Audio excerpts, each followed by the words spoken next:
की कथा शब्दों में महाभारत एक महान भारतीय महाकाव्य है जिसकी रचना महर्षि वेदव्यास ने की थी। इसमें 1000 से अधिक श्लोक है और ये विश्व का सबसे बड़ा काव्य है। इसका मुख्य विषय है धर्म और अधर्म के बीच युद्ध, जो पांडवों और कौरवों के बीच हुआ। इस कथा में गहराई से नीति, धर्म, कर्म, भक्ति और जीवन के मूल्यों का वर्णन है। पांडव: युधिष्ठिर, भीम, अर्जुन, नकुल, सहदेव।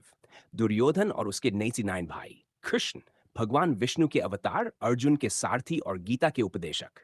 द्रौपदी: पांचों पांडवों की पत्नी। भीष्म, द्रोणाचार्य, विदुर, कर्ण जैसे अनेक महत्वपूर्ण पात्र भी इस कथा में हैं। हस्तिनापुर के राजा शांतनु की संतान भीष्म ने अपने पिता की इच्छा के लिए आजीवन ब्रह्मचर्य व्रत लिया। शांतनु की दूसरी पत्नी से उत्पन्न पुत्र विचित्रवीर्य की मृत्यु के बाद कोई उत्तराधिकारी नहीं बचा। तब व्यास जी से देवयोग से दो पुत्र हुए: धृतराष्ट्र, जन्म से अंधे, और पांडु। धृतराष्ट्र को उनका अंधत्व राजगद्दी से वंचित कर गया और राजा बना पांडु। पांडु के 5 पुत्र हुए: युधिष्ठिर, भीम, अर्जुन, नकुल। इन्हें पांडव कहा गया। धृतराष्ट्र के 100 पुत्र हुए, जिनमें सबसे बड़ा दुर्योधन था। इन्हें कौरव कहा गया। राजगद्दी का संघर्ष: राज्य का उत्तराधिकारी बनने की स्पर्धा में पांडव और कौरव आमने सामने आ गए। पांडव अपने गुणों और धर्मपरायणता के कारण प्रिय थे, जबकि कौरव, विशेषकर दुर्योधन, उनसे ईर्ष्या करता था। दुर्योधन ने अनेक बार पांडवों को मारने का षड्यंत्र रचा। लाक्षागृह की घटना इसका एक उदाहरण है, जिसमें पांडव किसी तरह बच निकले। स्वयंवर और द्रौपदी: वनवास के दौरान अर्जुन ने द्रौपदी का स्वयंवर जीता। द्रौपदी पांचों पांडवों की पत्नी बनी, जो एक अद्भुत सामाजिक उदाहरण है। पांडवों ने इंद्रप्रस्थ नामक नया राज्य बसाया। चौसर का खेल और वनवास: कौरवों ने पांडवों को छलपूर्वक पासों के खेल में हराया। युधिष्ठिर ने दांव में राज्य, भाई, स्वयं को और अंततः द्रौपदी को भी हार दिया। सभा में द्रौपदी का अपमान हुआ, जिसे कृष्ण ने चीर बढ़ाकर रोका। परिणाम स्वरूप पांडवों को 3 वर्ष का वनवास और 1 वर्ष का अज्ञातवास सहना पड़ा। वापसी पर जब दुर्योधन ने उन्हें राज्य देने से मना कर दिया, तब युद्ध अपरिहार्य हो गया। कुरुक्षेत्र युद्ध: युद्ध से पूर्व अर्जुन ने युद्ध से विमुख होकर श्री कृष्ण से मार्गदर्शन मांगा। तब भगवद गीता का अमर उपदेश हुआ, जिसमें कृष्ण ने कर्म, धर्म, आत्मा, माया और भक्ति के गूढ़ सिद्धांत बताए।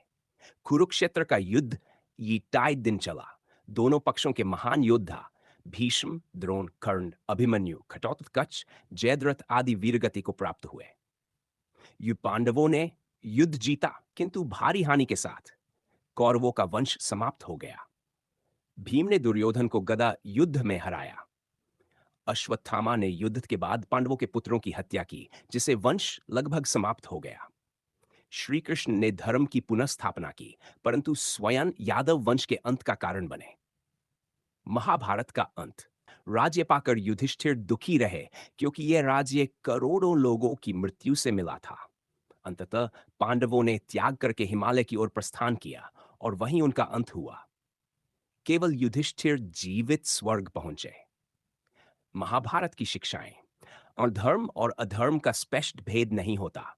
परिस्थितियों के अनुसार निर्णय लेना पड़ता है। कर्म ही जीवन का मूल है। कर्मण्येवाधिकारस्ते मा फलेषु कदाचन। घमंड, ईर्ष्या और लोभ विनाश का कारण बनते हैं। धैर्य, त्याग और सत्य की विजय होती है। क्षत्रियों का सम्मान समाज की समृद्धि का मूल है। 6 न्याय में देरी भी अन्याय है, जो पांडवों के साथ हुआ। निष्कर्ष: महाभारत केवल एक युद्ध की कथा नहीं, बल्कि ये मानव जीवन का दर्पण है। इसमें भक्ति, चाण, राजनीति, युद्ध नीति, कूटनीति, नीति और दर्शन का अद्भुत समावेश है।